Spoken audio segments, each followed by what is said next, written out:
Welcome everyone to Atypical Tarot, and I have a guest who is Kate from Dailytarotgirl, and I wanted to give you a moment to talk about your channel a little bit, just in case there are some people that are new and don't know about you and what you do, and that way they can maybe subscribe to your channel, get to know you a little bit. So you have that, plus you have a website and some other things. So maybe you could talk about that for just a moment before we get started. Yeah, thanks so much, Will, for having me on your channel. So my name is Kate. I'm also known as the Daily Tarot Girl, and I have a YouTube channel, Daily Tarot Girl, and I do weekly readings and other tarot-related videos. And I've been reading for a while now. I always kind of forget how long I've been reading for. I think it's been like 15, 16 years, something like that. But I've been teaching tarot for about 10 years. Yeah, I'm excited to be here with you, Will, and to chat about, I know we're going to be chatting about different tarot decks and stuff like that. So I'm really excited to be here chatting tarot with you. Yeah, it's always fun to be able to chat about tarot decks, right? So Yeah. one of the things I did want to mention is I'm enjoying your lessons on tarot, and I think you're on, what card are you on right now? I only have 2 more to go till I'm done the major arcana cards. So I'm up to, the last one I did was the Sun, I think. So Yeah. now I've got Judgment and the World to do. Awesome. So yeah, if you guys haven't checked out her videos on her perspectives on the different cards and teaching all the different cards, she's almost done with the major arcana, like she said, and they're really, really good. I've been enjoying them, and I've been learning a lot and actually incorporating some of the things that you've been talking about. So I just wanted to, let people know a little bit about you before we got started here. Oh, And thanks so much. yeah. And so we're going to be looking at, I mentioned that we would look at Tarot of the Abyss by Anatorian and also the Marielle by Marie White. So were those the two that you wanted to look at? Were those okay? Yeah, and actually, just before our chat, I was thinking, and I was like, oh shoot, I really haven't used the Marielle Tarot at all. I bought it and I've like looked through the deck, but I haven't used it in reading. I haven't even done a single reading with that deck yet. And so just before our chat, I was going through the deck and looking at it. So I don't know how much I will be able to contribute to the conversation, but I do want to talk about that deck because it is kind of a unique, sort of different deck. Oh yeah, that's no problem. That's no problem. That's one of the decks that I got early on. One of my, Oh, cool. it wasn't the first one, but I got it pretty early on. And I know there's a different version of it now, but we'll talk about that one second then. And we can start with Tarot of the Abyss. Okay. So we can both kind of take a look at it. But I guess the first thing that I wanted to ask you was, did you want to talk about just the deck right now, or you want to talk about like the box, the card stock, those kinds of things as well? Or where did you want to kind of start? I want to talk about how I found this deck. Ah, okay. Which is not a very interesting story, so I don't know why I want to tell this story. But I was at my local metaphysical tarot store and I was just browsing. And I don't know why I do this, because like I don't need any more tarot decks. I have so many tarot decks. People send me decks to review. I have like so many decks, but I can't stop. I love buying decks. And so I was browsing and I found the Tarot of the Abyss, and this is what the box looks like. And I hadn't ever heard of this deck, and I'd never seen it, and I had no idea what it looked like. So I bought it sight unseen, which I don't normally do. And I actually bought the Marielle Tarot at the same time, sight unseen. I hadn't seen that deck either, which is weird because I know that's like a big deck I've heard talked about, but I just wasn't familiar with it. So I bought this deck without seeing the cards, and which is always kind of risky, right? Because you're like, yeah. I don't know. And so I got it home and unwrapped it and looked through the cards, and I was just like, oh, this is my kind of deck. Like I just love the like illustrations and the style. And it's just such a cool deck. And so that's how I came to, and I haven't had it very long, but I've done a ton of readings with it. And it's just a very like comfortable, easy to read kind of deck for me. Yeah. How do you feel about the black and white imagery? I don't have a lot of decks that are in black and white, but I like I really love the way this is done. How do you feel about the? I like it. Yeah.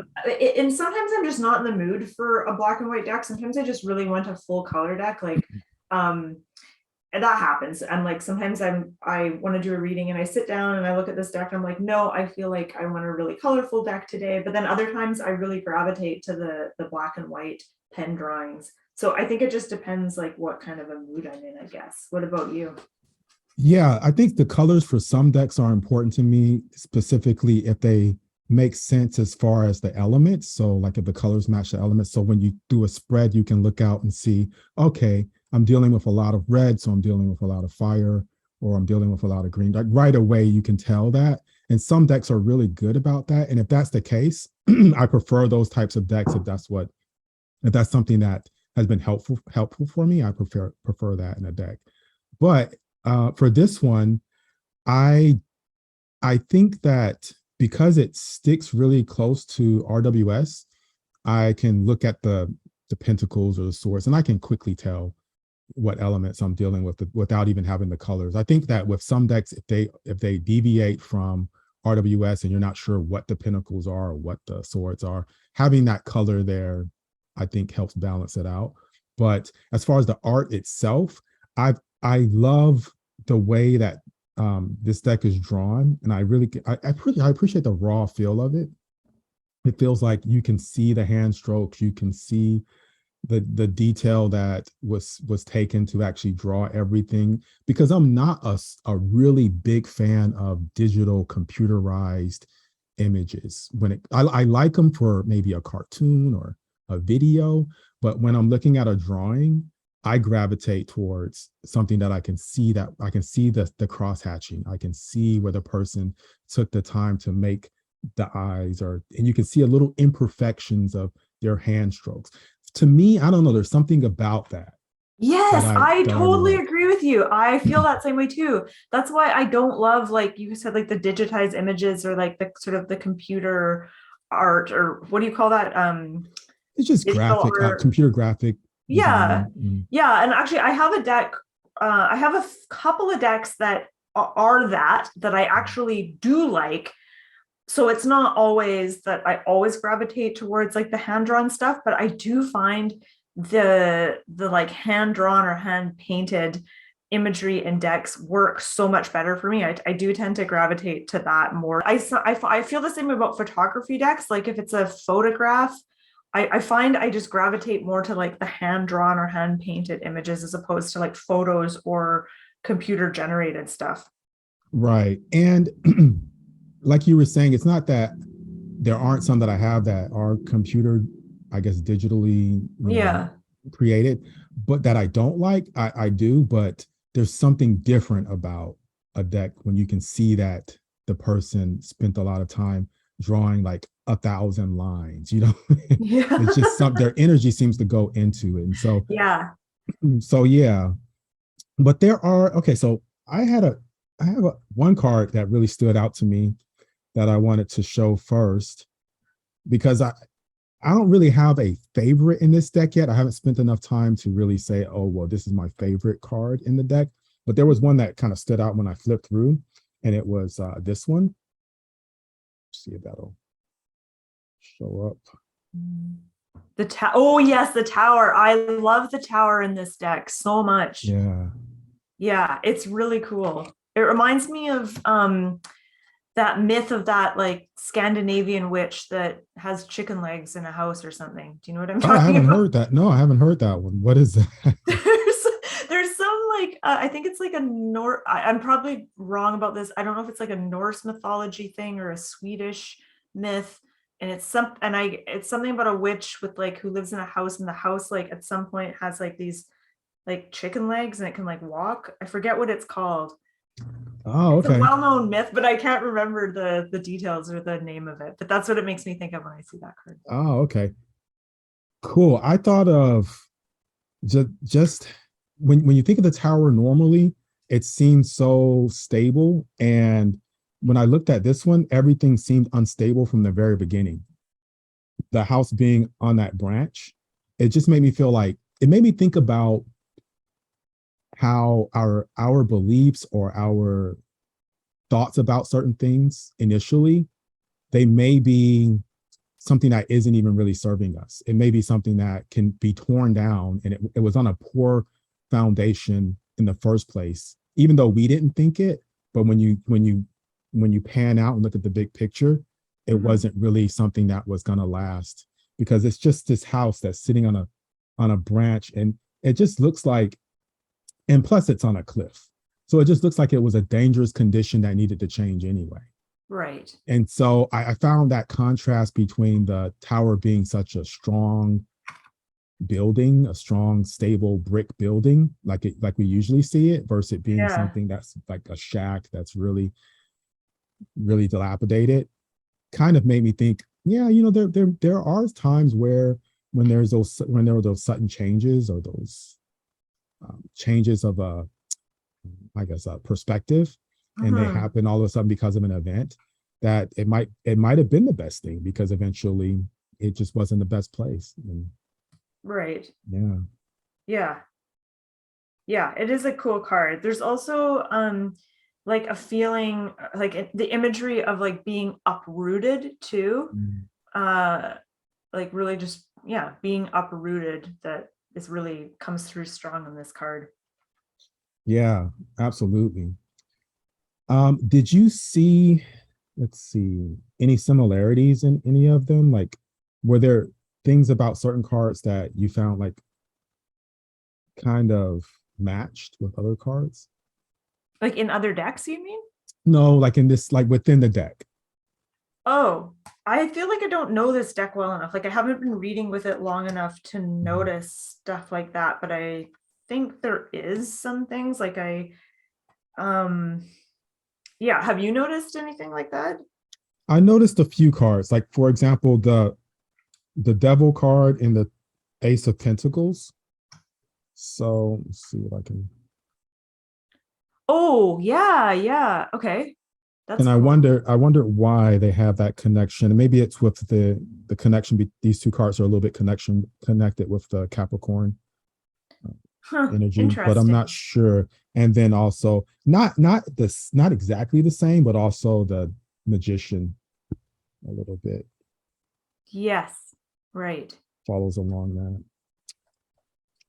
I find that there's a good mixture of some of the cards that have a very dark background, and then some that are more light. Yeah. That really looks good on a spread, I think. Yeah, you're right. It does. That's, And this deck is interesting in that there's two cards that they've done two versions of. The Three of Swords and the Ten of Swords. Yeah. And I think that's interesting because I've never had a deck that has done that before. Right. Usually it's a major arcana that you'll see that for, huh? Where they give you different versions. Yes. So 10 of Swords and what's this one? Yeah, both 10 of Swords. So one is like a more negative, this is sort of the traditional sort of imagery, and then this is kind of non-traditional. Right. Yeah, I just think that's interesting that there's like two versions. Yeah, I read in the book that she did that because of the numerology behind it. So the number 10, because it's completing a cycle, you become more wise at the end of a lesson. So it just has that more positive spin to it, because you are looking more at just the number, or like the Three of Swords here. We have one that looks a little bit more like heartbreak, and then let's see. Okay, so you have one that looks a little bit more like heartbreak, and then like this one on this side, and then this one looks a little bit more like understanding, or gaining understanding, knowledge. And that's because the number 3 is about understanding. So the number 1 is more truth, and then the number 2 is duality. So you have those, with the 2s you have duality, and then the number 3 is knowing, like knowing about your choices. It's a part of making that decision when you have duality, knowing what's best. Right. I like this one. This is, I believe, the Hierophant, but she's renamed it the Wise One. And Mhm. I just think that that really depicts like the positive aspects of the Hierophant without, because I find the Hierophant, when he's shown as like a pope or a religious figure, a lot of people just get hung up on that and they don't like it, and they're just like, oh, the Hierophant. And Yep, so I like that she's really reimagined that card. I like that too. And I think there's nothing wrong with going away from the traditional imagery on that, because Mhm. there are a lot of people that are more sensitive to it. And I think it just gives you kind of the same meaning, but just in a different way that doesn't really bring in the religious aspect of it. But Yeah. but I think it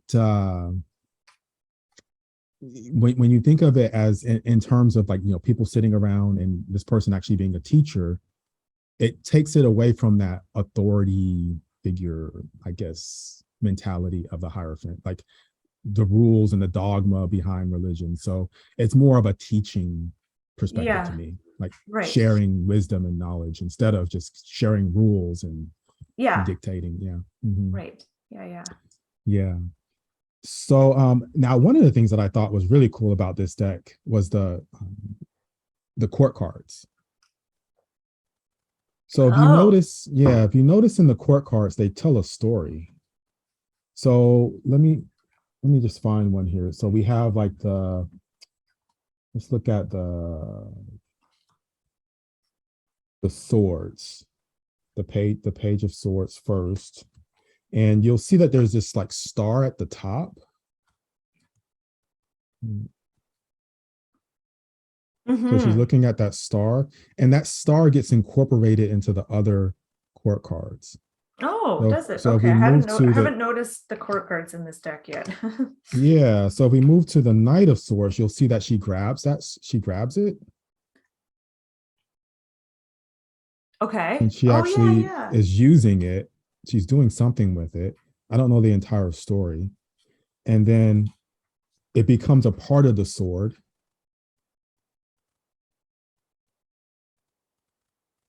Hmm. See, it's at the top of right at the bottom of the hilt of the sword.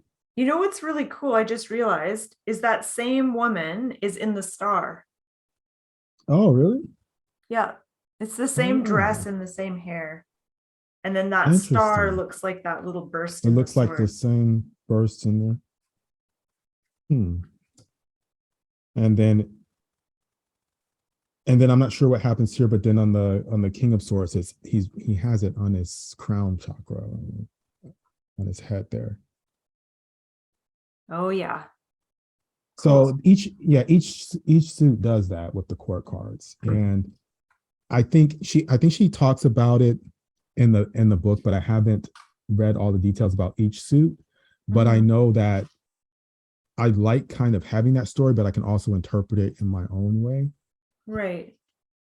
So and you'll be surprised how much court cards can come up together in reading. So having that really, I think the more you have those connections, the more you can gain Yeah. from a reading. Yeah. Yeah. But yeah, that was interesting to me. That's Um, really neat. I'm gonna look at the court cards more closely because I hadn't really noticed the connections between them till now. mhm.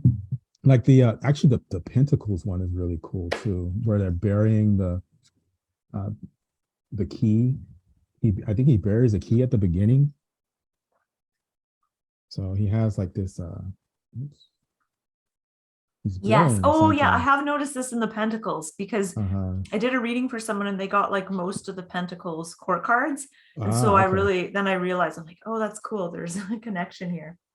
Yeah. And then then in the next one, the knight has the key around his neck. Hmm. And then the queen is using the key to open up whatever was buried in the ground. Yeah. You can see the key in that doorway right there. It's like a creepy And little trap door in the ground. yeah, yeah. And then after that, I'm not sure where the story goes. I have to look more into it, but yeah, really beautifully done. I think that I like decks that have that little extra. Yeah, yeah, Uh, yeah. You can tell a ton of thought went into this deck. I really appreciate that. mhm. Yeah. And like you said, I'm sure there's more connections too, like you mentioned with the star card. And if you look long enough, you can see things are bouncing off of each other. So, um, did you want to talk about like the overall quality of it? Like, what do you think about Oh, it? sorry, I put it away. I thought we were moving on to another deck. I was like, well, Oh that's no, that deck. no. Okay, yeah, let's talk about quality. I think it's Yeah, got good quality card stock. I like the card stock. It's kind of, it's not glossy, it's not matte, it's like kind of matte. It's like somewhere in between that. yeah, I feel like it's decent quality. There's nothing fancy, there's no gold edges, which I actually kind of like because I find as much as like gold and silver edging can be pretty, I find it like the stuff gets on your fingers, which is creepy. mm, So I'm kind of two minds of the gold edging. So I like that it's kind of nothing fancy. The box is actually really nice. The guidebook seems cool. I haven't like read it cover to cover, but it's, from what I have read, it's been helpful. What do you think? yeah, yeah. I think the guidebook has been very helpful. It's not very flashy. Like it doesn't have like a lot of color. It doesn't have any color in it. It doesn't have the pictures in it. It sticks more to explaining it, which I think was a good idea because I think that there's a lot that you can learn about this deck that's like I said with the court cards and with the different combinations of things. And so I think that to leave that space and to leave that open for just explaining it without putting the pictures on there in this case was a good idea. And I think as far as the card stock, I think it's more on the, I guess, well, I would say more on the plastic feel side to it. It's not really, it doesn't feel like cardboardy to me. It feels more plasticky, Mhm. but it's not glossy. And, it does feel good. You know, it does feel good to shuffle. I Yeah, think like shuffling this deck is a really good deck to actually shuffle. So yeah. yeah, definitely worth it. Now for me, the deck kept showing up just randomly. Like it showed up in your video. I think you used it. And then before that, I just kept seeing like the image on the front in different Yeah. places. I think Did it you get was this? Did you already have this deck when I got this deck, or did you get it no, after I got it? I got it after, just Okay. like right after, because I Okay. hadn't seen. I like I said, I was seeing not a lot of the cards, and I think when I saw it on your channel, those are the only cards that I actually saw in detail. But I really liked the way it was done, so I thought I would take a chance on it too, and I was very pleased with that. Yeah. So yeah, definitely. All right, so the Marielle. Now, do you on the Marielle? Do you have the one that's borderless? Yeah, I think I do. I think that's the one I have. Mm, It's the second edition that I have. And I'm not sure. I remember when the second edition came out, I remember there being some complaining or some discussion of like it's different than the first edition. So I don't know if like the what I'm not sure what was different, but do you have the first edition? I do. So maybe we can see some of those if we Okay. Yeah, find I've them. got my cards don't have borders. Good, because I hate borders. Yeah, Yours have borders. mine had them. I trimmed them though because I didn't like them. Okay. I didn't like them, so I trimmed the borders. So mine are just they're borderless now. and Oh I and yeah, I okay. And I did you, edge them. the difference is like where it says the like title of the card, it's black on your cards, and on Oh, okay. mine there's no, it's just like the print is on the image. There's no separate Okay. Yeah, because section. I didn't trim that bottom part because I wanted to still have the Yeah, title. Yeah. yeah, Oh, okay. So yeah, that's one thing that you would get then if you get the second edition, you would get the titles and not have to have that black border on the bottom. yeah. Are the Yeah, backs the I same? like mine better, that it doesn't have that black bar at the bottom. Backs are the Yeah, the same. backs are the same. Okay. Yeah. What do you think of the card stock on this one? It's mine's glossy. Okay, So mine it's mine, a glossy stock. It's sturdy. It's not thin. Mine is kind of crappy. I don't love the cardstock on this. Mm, I'm gonna be honest. mhm. It feels thin. It doesn't feel great, and it's I don't know how to describe it, but like when I draw my hand over the top, the edges kind of like flip up a little bit. Like I Oh, don't know. really? I don't love the cardstock. And it does have, mine's got silver on the edges, which is Oh, kind of, nice. it's kind of Okay. pretty. And actually, I don't see it. It doesn't rub off on my fingertips, so that's good. So it's nice quality silver leafing or whatever. So that's okay. I shouldn't complain too much about the cardstock because I find the thinner, crappier cardstock sometimes feels nicer to shuffle than like the Hmm. really thick, great quality cardstock. I find like if the cards are too thick, they're hard to shuffle. So it's Yeah. a catch 22 or a whatever. Yeah. And I mean, mine's held up. So, I mean, I've had it probably 4, maybe even 5 years. I'm not sure. Okay. But yeah, I've had it for a while. And I used it a lot when I first got it. And now that I have like so many other decks, I don't use it as much. I'm just kind of rotating through. But I've shuffled it, riffle shuffled it, I've, overhand shuffle, whatever. And it doesn't, I mean, it doesn't have like a bow in it or anything. It's stayed, Mhm. how it is. So maybe there's something to it that I just don't know about that's keeping it more stable. But yeah, it's not the highest quality. Yeah. Right. So okay, so what do you think of this deck? How does it read for you? Because like I said, I haven't read with this deck yet. I absolutely love the artwork and the style of the artwork. And it seems kind of intense. Like there's some really like bizarre, intense imagery. There's a lot of penises hanging out, like the Yeah. devil.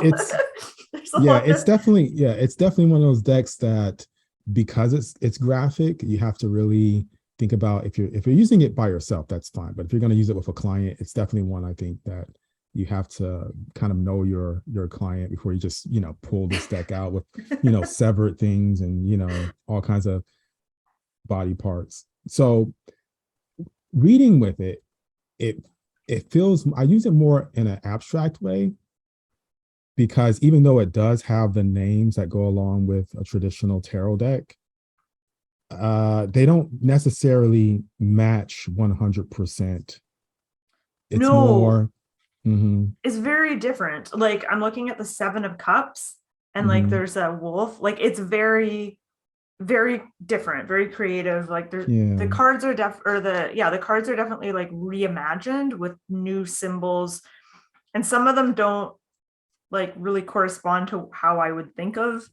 And it depends because I know like on the tower, I mean that matches. I mean it's a very dramatic depiction of Mhm. it, but it Yeah. matches. So you have some that you can totally put next to the RWS system, but then others like the Nine of Wands here looks more like strength to me. Yes, yes, I agree. And there's And another one, I think it's the Two of Cups, makes me think of the Chariot. I did ah, notice like the major arcana cards, I feel like um they've stuck to the traditional symbols for the majors. It's mostly the minors where it's kind of different. oh, okay, okay. Yeah, well, there's some like the Temperance card is really different. Okay, yep. So it just fluctuates, but I like that in a sense because I do like to have a mixture of like using my intuition versus just using RWS. So I can go off in different directions than what the traditional card meanings are. And I think that's Yeah, healthy for developing. I But agree. just, Yeah, yeah. yeah. Some like I wouldn't use this deck if I was like in a lazy mood. But if I was Mm, like gonna read for myself and I have all the time in the world and maybe I want to like journal with the cards or something, then I think I would mm, reach for a deck like this that kind of makes you think and kind of encourages you to dig deep. Yeah, it's not, I wouldn't say this deck looks like a super easy deck to necessarily read right out of the box. I feel like this is the kind of deck I'd want to kind of get to know a little bit before reading with it. I don't know, but there's just something so primal about a lot of the imagery. It's just Right. it's really cool. And this is another deck where the artwork to me is, I can really appreciate that original, just you can see the the Yes. handwork that's been put into it, the time it probably took, the detail. That kind of stuff is just, we're finding less and less of that, I feel like. And Yeah. I'm starting to Yeah. appreciate just the feel of certain decks more and more. And that's Mhm. why it's like, I started working on a deck a while back and I stopped. And that's one of the reasons why, is because I felt like, you know what?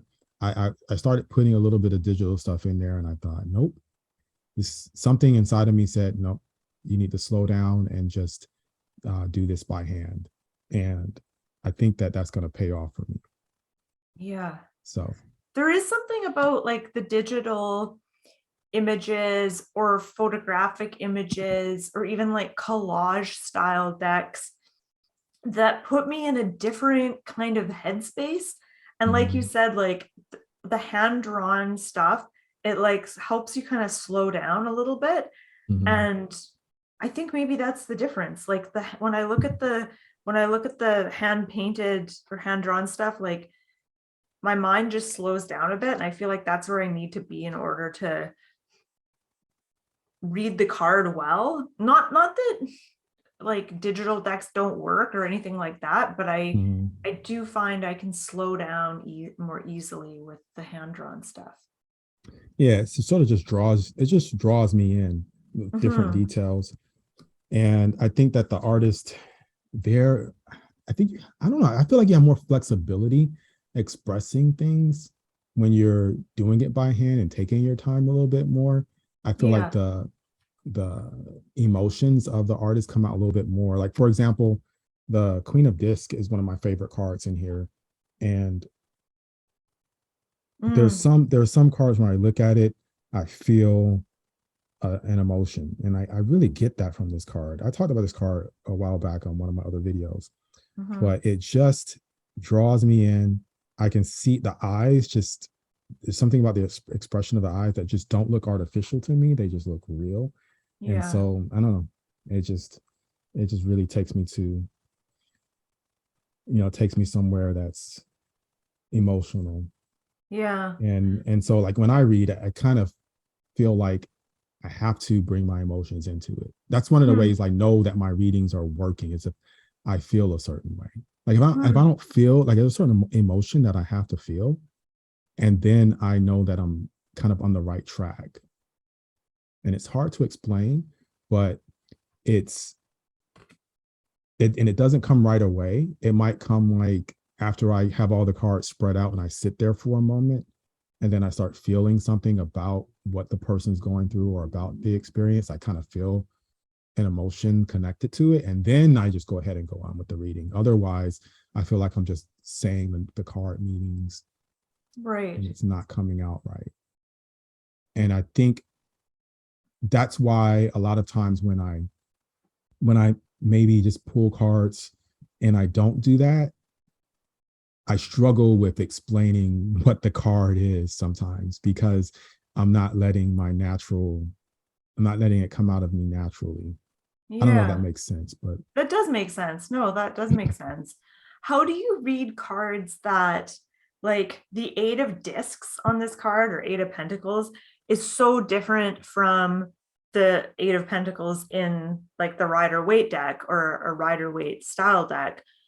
So when you are working with a deck like this, where like the imagery is so different, do you think about the traditional symbols and meaning of the Eight of Discs, or do you just like forget about it and just look at the symbols and imagery on this card and go from there, or do you like incorporate both? initially the traditional image might come to me, but I may not get anything from that. It might just pop into my mind for a moment. And if nothing comes from that, then I'll just go ahead and switch to my own interpretation of that, Right. because I don't like to force the traditional meaning on it. I don't want to say, okay, just because I can see that traditional meaning in my mind now, I have to go with that. So Right. I don't really fault myself or feel guilty for switching the style of the reading. Mm-hmm. How Mm-hmm. about Okay. you? Um, I think I'm probably the same. Like, I can't help but think of the traditional meaning when I see a card. So that's usually what I first kind of connected to. But with the Eight of Discs, like the imagery and the symbols is so powerful on this card that it Mhm. kind of forces you to forget about the traditional meaning and just Yeah. look at the imagery. And there's so much here to work with, but like nothing, I don't know if anything I would say about this card has to do with the traditional meaning of the Eight of Discs. Yeah, looking Um, at it, the what flashed into my mind when I looked at it was the two colors there, the red and kind of that, is it like a brownish color, or well, those two colors was, so one was more of an earthy and then one was more fiery. So it kind of made me think about active earth energy, the combination of active earth energy and grounding, right. balancing the two. So I would probably go along that route, Yeah. and then I'd start looking at other little details. But yeah, you're right. I don't know if I would really, that would definitely, I don't think that would really connect to the actual traditional interpretation. Hmm. So yeah, yeah, you just have to not just have to forgive yourself and move on when it comes to Yeah. those. Yeah. But I love abstract art. Are you, I mean, I've seen some of the decks that you use um in your videos. And sometimes you'll use some abstract ones, but I think, do you feel more comfortable going with something that's a little bit more traditional for your weekly readings? Or do you have, because I haven't seen all of your weekly readings, but the ones that I have seen, I've seen a lot of I've seen a lot of variation, but then also nothing like too abstract where it's just something like like really way out of the box. Do you Yeah. try to I limit that? I think I find the closer a deck resembles the Rider-Waite Smith deck, I guess the more comfortable I am with it. I Mhm. feel like I can read any kind of deck though. So I don't really have, I don't know if I have a strong preference. I think I have a slight preference. I like the kind of traditional symbols and the traditional imagery. I feel like that's easiest, and I'm a lazy reader. Like I like to go with what feels easy and Yeah. comfortable. Um, but yeah, so yeah, I would say I prefer, I mean, as long as when I look at the card, I can see kind of a story on the card and I can Mhm. see, multiple symbols or whatever. I find a deck that's like too abstract can be a little bit of a challenge. But I Mhm. kind of like, I don't know how you feel about like busy decks versus. I Okay, so it depends. Like I have some decks that are really busy, and I won't necessarily use them for readings, especially with someone else, because I feel like I might get lost in it. Hmm. But at the same time, if they really want to use that one, I'll try it. But the decks that I struggle with the most, and the ones that I don't really use a lot, are minimal decks, like that have maybe like just a few things on them. Right. I don't work with those very well for some reason. I Yeah. do have one deck that's sort of minimal. It's the Tarot of Physics, but it has physics diagrams, and I can relate to that, and that's something that I can pull things out of. And it has a whole core concept to it, which is a whole science backing it. So I can use it with my videos. I can interpret it in my own way, and it's special to me. So even though it might just have like an atom on there, or it might just have like an hourglass or something that's, you know, not really with a lot of detail, it's something that might relate to science in some way, like the science behind whatever they're showing. So those I can do, but if it's just minimal and it has no sort of other, I guess, topic associated with it. Like if it's just a sword there, Yeah. and I don't know. I think I could still use it, but I feel like I'd be giving the person that I'm doing the reading for, or giving myself less. Yeah, I feel like when I read with those decks, like a pip deck where like the minors are just, one ace of swords is just one sword, two of Mm, swords is two swords. I right. find I'm really having to draw on my previous knowledge of the cards and really Mm, use my imagination. And sometimes that's fun, and other times it's just exhausting. I find it's just kind of boring when there's not like a mm. lot of when Yeah. there's a real lack of imagery or detail on a card. I just find it kind of boring. I like to have a little bit of something to stimulate my Yeah. brain. And those are tough for me too, because I'll be honest, there have been times where I've pulled like a random card and for some reason the meaning of it just slipped my mind. Like I'm like, wait a minute, Six of Pentacles, I forgot what that was. And I know the card, but like for some reason, as the reading's going, I'm like trying to figure out, wait, what card was that?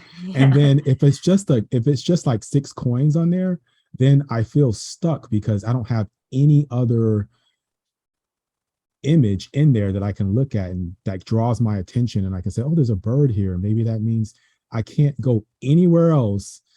And so those are the ones where, I find myself, I could get into a situation where I could just overlook that card. Yeah. And I never want to do that, especially if I'm doing a reading for someone else. Right. Right. You get Yeah. like 6 coins there and you're like, I forgot what that is. And then they're like, Right. oh, well, what is this card? And you're like, Yeah. give me a Yeah. moment to check the guidebook. Yeah. Yeah. What are you But drinking, Will? Coffee or tea? it's coffee. I got this cup. It heats up. It's an Ember cup. Have you ever heard of Ember? Oh, no, I haven't heard of that. Okay, Okay. so it heats the coffee up on its own. Mhm. So you can go and you can set the temperature for it. So like Okay. mine, I keep at 140 Fahrenheit, and it'll keep your coffee at that temperature for the entire time. So how does it work? It charges, or it's got like batteries or something? It has a chart. You sit it on a charger when you're not using it, Okay. and when you take it off, like my charger right now is downstairs. So this battery will last for hours. So I could literally be on Zoom meetings for like 4 or 5 hours, and my cup of coffee is going to be 140 degrees Fahrenheit for the entire time. And I think when I got this, I thought, is it really going to be that important? But after using it a few times, I realized, you know what? There's so many times where my coffee's like ice cold. I'm on a Zoom, and like if I would have taken a sip of this coffee right now, we've been talking for probably, how long have we been talking? I was just thinking that. I'm like, I haven't seen him take a sip of his coffee. How hot is that coffee? I honestly Right. had that like thought in my mind. Yeah. And I've seen people in videos and they do that. And I'm like, that must have been a really cold sip of coffee, and they just struggle through it. But like, no, mine's always that you can see the steam coming. I don't know if you can see them. Let me see. No, No. I can't see it. Let's see.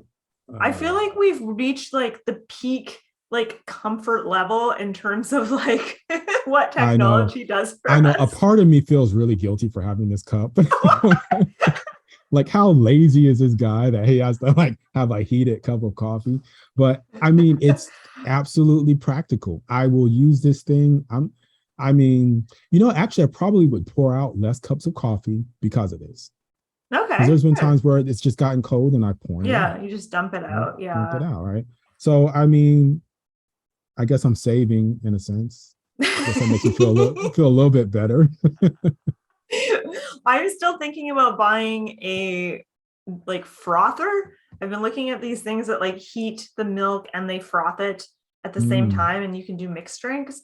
I really want to try to replicate the Starbucks oat latte, because that's my favorite drink right okay. now. It's the oat milk latte. I love it. Mm, And I've tried making it at home and I can't replicate it because I don't know how to, or I don't have the right equipment to make espresso.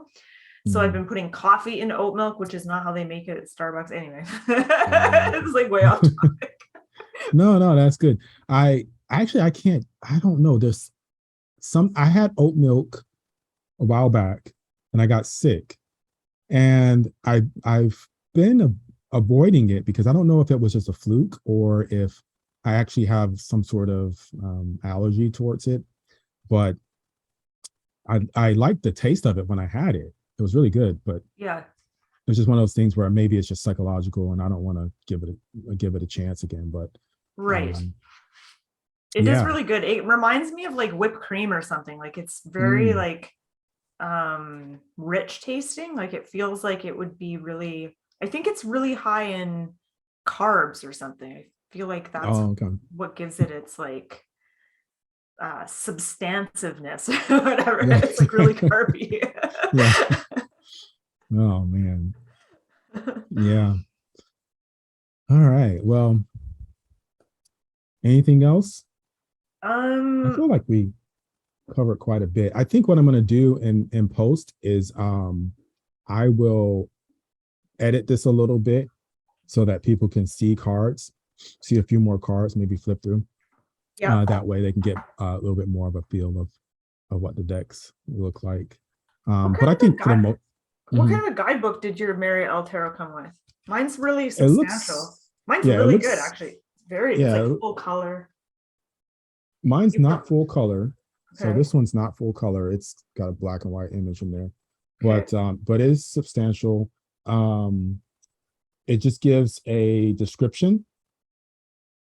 It gives some keywords, traditional divinatory meanings.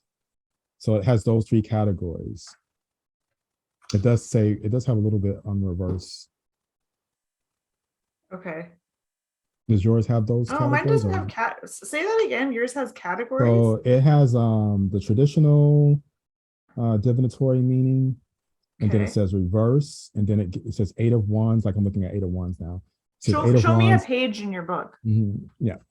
So uh, so up here. Oh, yours is different than mine. Mhm. Yeah, mine doesn't have those categories. It just has like a little write up about the card and then upright and reversed. I like what your Oh, book okay. does more. Huh. Yours doesn't have keywords? No. Hmm. Okay. I wonder if the descriptions changed. I mean, I'm not sure. I did read some of the descriptions before in this guidebook, and I think they were just very they were written in a more poetic way. Yeah, I felt like right. they were very deep, but Mhm. I like that. I think that Yeah. that's really interesting to just deviate from the traditional, oh, it means this, and just be very straightforward, and to give kind of a more, bringing in mythology, bringing in different deities and talking about them. I love when guidebooks do that. The Yeah. Shimmering Veil does that, and I really love that. Yeah. Yeah. Yeah. We should do a chat on decks that are related to like aliens and other planets because I've got my Mm. Mystic Martian deck, I've Oh got yeah. the Lemurian Oracle, I've got Mhm. light code, I've got this one with light codes and stuff on it. It's kind of cool. Ah, okay. So I think that would be an interesting topic. Oh, It's like that kind of would be an out there decks. interesting. Yeah, do I have my? I don't have my Mystic Martians one on me, but next time, yeah, we should do that. I have a few, but I wish there were more. Gosh, yeah. I think I got this deck because of you, because you said you really liked it. And I remember seeing, I think you did a video on it or you were showing me cards from it. I was like, oh, this is such a cool deck. I have to get it. It And then was I when, also got the Lemurian Oracle because of you, because I think you yeah, recommended that it one. was when we were doing those videos with Lavender Hazelwood and Yes. Mitchell Osborne. Mhm. Yeah. I showed it. I think I showed the Mystic Martian one first, and then the Lemurian one in another video. Yeah. Yeah. Hmm. Yeah, Yeah. those are awesome. I Gosh. like both Yeah. of those decks. I don't really use them that much. I like just Mhm. like looking at the cards because they're just so cool. Like the artwork is so cool. Like there's just like little aliens and Hmm. just really, really fun. Yeah. I use that one all the time, Okay. and I don't use it in my videos as much, but I wish I could use it in my videos more. It's just because like in my videos, I don't use Oracle decks that much because I'm talking about, the tarot cards. But I sometimes I want to incorporate, like I did incorporate the Mystic Martian one in one video because I was talking about the Anunnaki, and it has that Anunnaki card in there. Right. And but other than that, yeah, I've always wanted to like use that one in some of my videos. But yeah, because I want to show that one more because I think that was a very underrated deck because I think people don't really realize what it is and they don't take it seriously. But it's I mean, it has a lot of the guidebook's really good. If you want like basic background information about all those things, it's very easy, very accessible to anyone that's just starting out, and to just kind of step your foot into the whole extraterrestrial arena. It's perfect. Yeah. Yeah. Yeah. All right. Well, it's been awesome as always. I have a question for you once you turn off the recording. I have a question for you after. Okay, cool. I won't go. I'll be here. I'm just going to go ahead and turn this off. So thank you guys so much for watching. So I'm Will. This is Kate from Daily Tarot Girl, and we'll see you next time. Bye.